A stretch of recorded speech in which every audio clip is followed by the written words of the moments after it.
dito. Ano si Indyang? Indyang! Wala si Indyang. Ayan. Marami kasi mga bilihin dito. Ayan.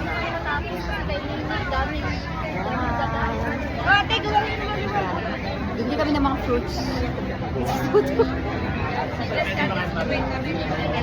Wala si Indyang.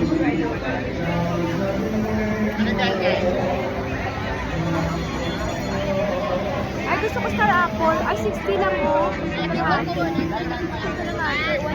price sa kilo. Yung star apple.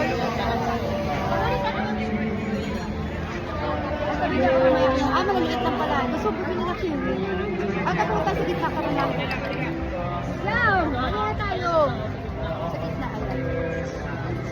Nakal sa gitna. Kanina medyo masigit. Ayan.